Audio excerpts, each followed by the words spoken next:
My name is Ron. I'm from Vermont.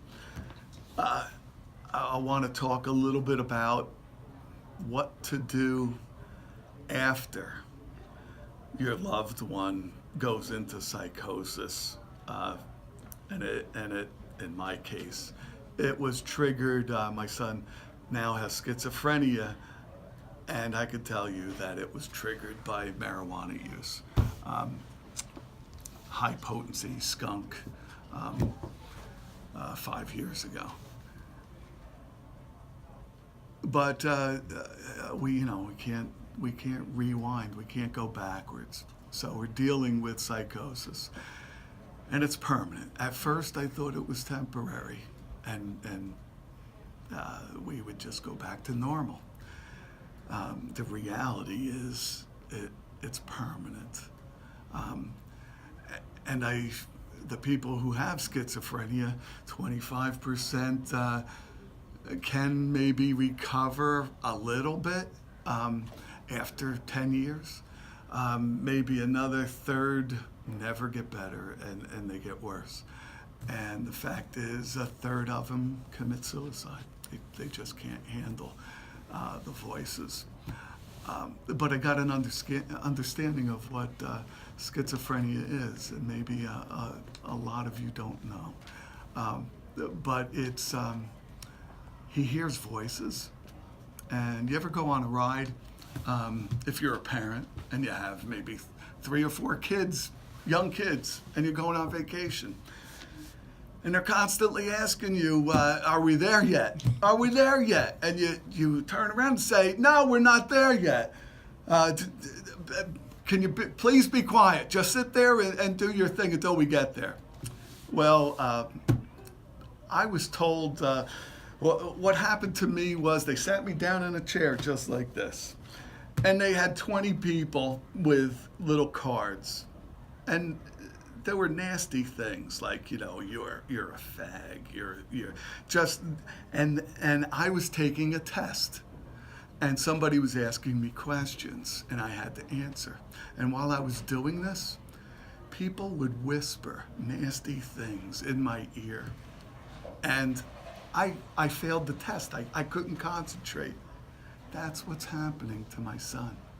24/7, there are voices in his head, and he has to manage that for the rest of his life. So when I would try to get his attention and say, Matt, you still there, or do you want to do this? And he would tell me, well, please just shut the hell up.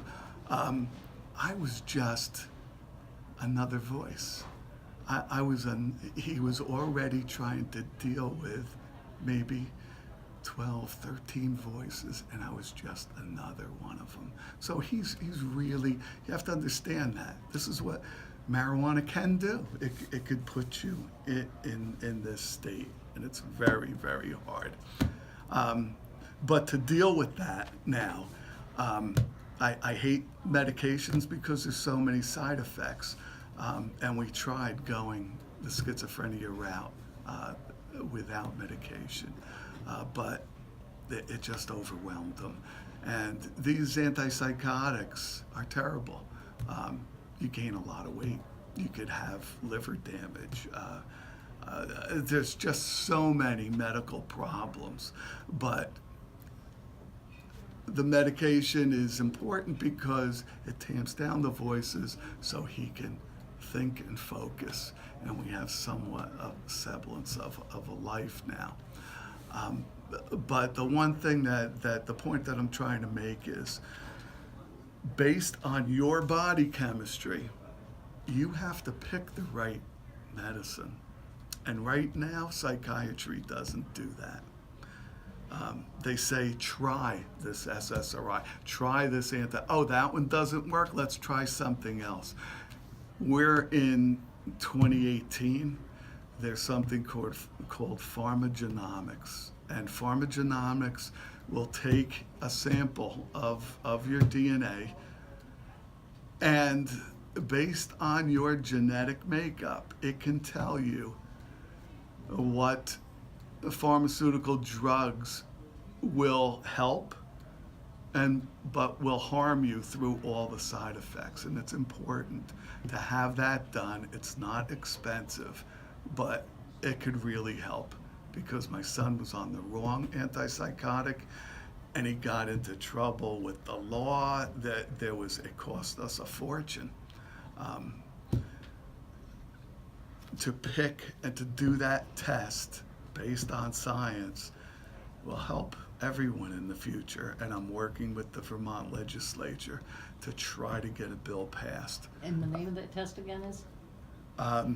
Well, the whole category is pharmacogenomics. A website now is starting to be advertised, but one site is genesite.com. And you can, just like Ancestry.com, you send a swab or whatever, and they can do this testing.